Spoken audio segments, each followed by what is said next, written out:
90% of people do not have a physical basis for their pain. We really do suffer from this idea that people think their bodies are like cars, and that pain must equate something is broken. Pain must equate ball bearing's gone, brake line's gone, something snapped and I need to go into the garage, replace the piece, put it back in, and then I'll drive off and everything's going to be happy. We're not like that.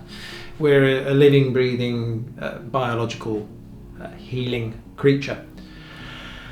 And I get people coming in and they go, no, but what's there must be something wrong. And I go, well there is, but it doesn't mean it's a structural thing. And certainly when we're dealing with the complex issues of fibromyalgia and chronic pain and so on and so forth, we certainly know that if a tissue is going to heal, when the pain goes beyond the normal time of, well, I've sprained this ligament, well, that should take about 6 to 8 weeks, maybe up to 12.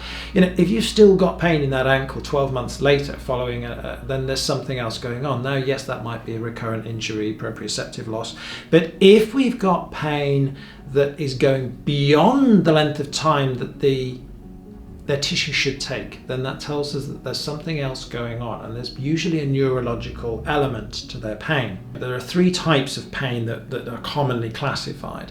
There's nociceptive pain. Now, noci meaning pain. This is a pain from I've pulled a muscle and I'm now getting pain signals. Okay? And then we have neurogenic pain. Now that is actually the nervous system itself, or the nerve itself is generating pain. So we can get an inflammation of the nerve itself. And that might be more of a nerve entrapment, compression on the nerve root, inflammation actually within the nerve itself generating pain. And then the last, which when it comes to chronic pain and chronic issues, is a neuroplastic pain. A neuroplastic pain is pain which is generated within the nervous system itself. So within the central nervous system, we generate pain from within that system. Now that can be in part to do with microglial cells and inflammation and things, or central sensitization. Now, already people are going, you've probably lost me here. But sometimes people go, yeah, I don't buy that. And I go, well, there's nothing to buy here, really. This is just, there's just hard evidence for this. And I give you a practical example that I will sometimes say, well, no, there must be a structural reason. Okay, so have you heard of phantom limb pain? Yes, I have. Okay, so when the patient complains of the pain in the foot that they no longer have, right, well, that really tells us then that there's...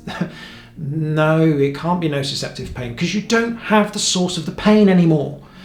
Your nervous system or your brain has got an imprint of that, yeah, and I liken it to, it's like being the old phosphor television screens, for anyone old enough to remember them. If you left them on, you could burn an imprint onto the phosphor screen, and it's almost like the sensory motor cortex gets patterned of that is what my system has experienced for so long, and therefore that becomes the norm.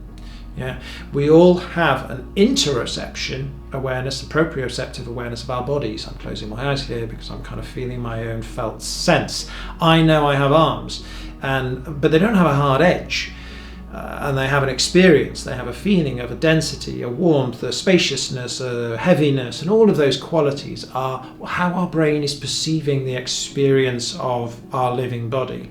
And if we have an injury, which then sometimes can be overlaid by experiences of, well, gosh, my dad had a back problem and it had him for years and he had surgery and then he was never well again, all of that narrative can then overlap sometimes onto our injury when we get a bit of a back pain or something when we're raking the garden, and then we go, oh my goodness me, and then we extrapolate it, that puts a freeze response. There's all sorts of layers that we can go to here that then change the nervous system's way of responding to that, because pain is an emotional experience as well. It's not just some binary thing.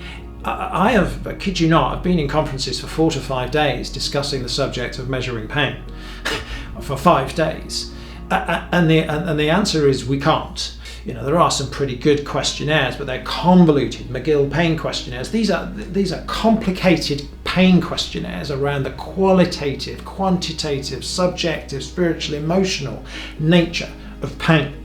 And to simplify it down to, as many insurance companies like to do, what's the visual analog scale of what's their pain on a 0 to 10 level? I'm like, right, well, okay, I'm not sure that I can really give you that information, because the volume of it may not, or the frequency may not have gone down, but the entire nature and the quality of their pain and their experience has now gone from a very sharp, lancinating pain to a duller, much more subtle, much more manageable pain. Well, how is that, a 0 to 10 scale?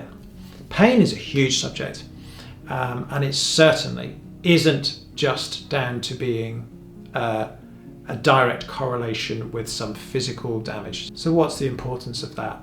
I think that's very liberating. And whilst it might seem confusing, it's actually very liberating, because what it does is it can, when we help people understand that, mean that no, you don't have to have surgery. You don't have anything that we need to fix at a mechanical level. You're not broken. Yeah, what it can mean is we need to work on understanding whether it's going beyond a mechanical problem into a much more complex pain issue. Means we need to manage your condition completely differently, and we don't need to be necessarily using manipulation in the conventional sense to move a joint or do something. We've gone beyond that. And anybody that's working with a complex problem needs to build into their treatment programs and treatment plans an understanding of that much richer, more complex pain issue, and use different approaches to treat it. And certainly that's my area of expertise, is in dealing with chronic illness and chronic pain. So I hope that gives a little explanation into the much richer area of pain. And it's not just all physical. Hi, I'm Roger. Thanks for watching the video. Hope you enjoyed it. And don't forget to hit the like and subscribe buttons.